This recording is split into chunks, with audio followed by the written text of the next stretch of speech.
नमस्कार, मैं राजकुमार श्री औरबिंदो सोसाइटी से आप सभी का हार्दिक स्वागत करता हूं। हम शिक्षा में शून्य निवेश नवाचार कार्यक्रम ZIIEI द्वारा संकलित एक रोचक नवाचार के बारे में विस्तार से जानेंगे। इस वीडियो में मैं आपको इनोवेटिव पाठशाला के अंतर्गत यूपी बोर्ड के कक्षा 2 के हिंदी पाठ्य पुस्तक के पाठ संख्या 13 किसान की चतुराई को एक नवाचार अभिनव शिक्षण तकनीक की एक गतिविधि गृह कार्य परिवेश में व्यवहारिक शिक्षा के माध्यम से क्रियान्वित करना बताऊंगा। वैसे तो इस पाठ को ZIIEI के कई नवाचारों के माध्यम से पढ़ाया जा सकता है, परंतु इस वीडियो में हम इसे गृह कार्य परिवेश में व्यवहारिक शिक्षा के माध्यम से पढ़ाना सीखेंगे। सबसे पहले मैं आपको इस पाठ के सार के बारे में बता देता हूँ। प्रस्तुत पाठ किसान की चतुराई कृषि और ऋतुओं की जानकारी पर आधारित है। इसके अलावा इस नवाचार की नवीनता एवं उपयोगिता क्या है, कॉन्सेप्ट से संबंधित निर्देशों के आधार पर आसपास के परिवेश के और अनुभवों को ग्रहण करते हुए बच्चों से उनका गृह कार्य करवाया जाता है। इससे विद्यार्थियों की समझ को बेहतर बनाने के प्रयास किए जाते हैं। इस नवाचार क्रियान्वयन की अवधि 30 मिनट है। इस नवाचार के माध्यम से इस नवाचार की क्रियान्वयन प्रक्रिया क्या है? इस नवाचार की क्रियान्वयन प्रक्रिया के माध्यम से बच्चों को ऋतुओं की जानकारी, फसलों की जानकारी और नाम वाले शब्दों को पुनः अध्ययन आसानी से करवाया जा सकता है।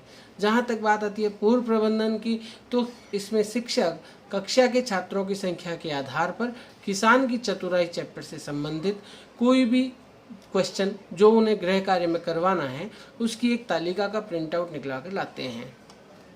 इसमें पुनः अध्ययन की जहाँ तक बात है, तो जैसे मैंने आपको पहले ही बताया, इसके माध्यम से फसलों की जानकारी, ऋतुओं की जानकारी और नाम वाले शब्दों का पुनः अध्ययन करवाया जा सकता है।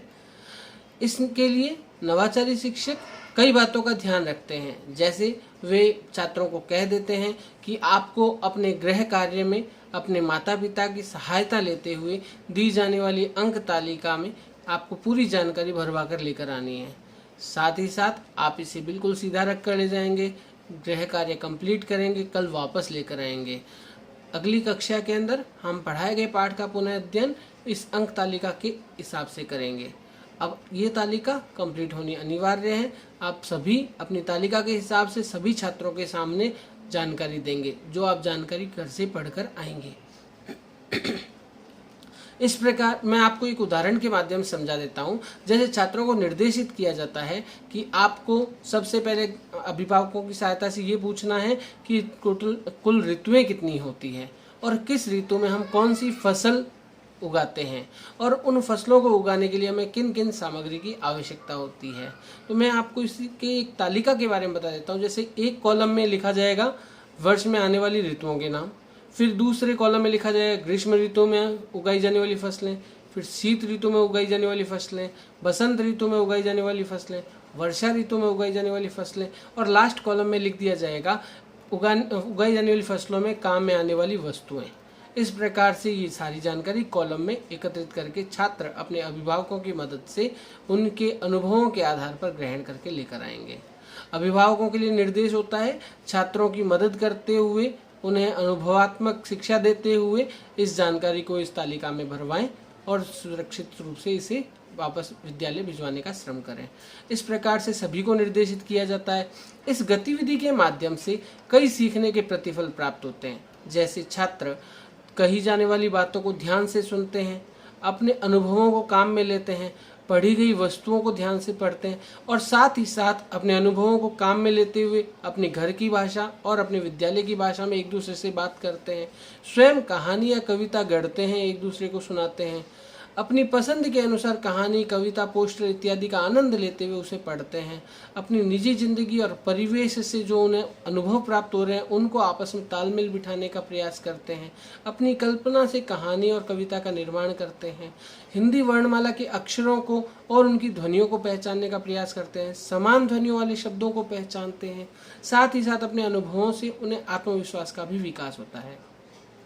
इस पूरी गतिविधि के दौरान कई बातों को ध्यान में रखा गया। जैसे इस पाठ को अक्टूबर माह में पढ़ाया जाता है।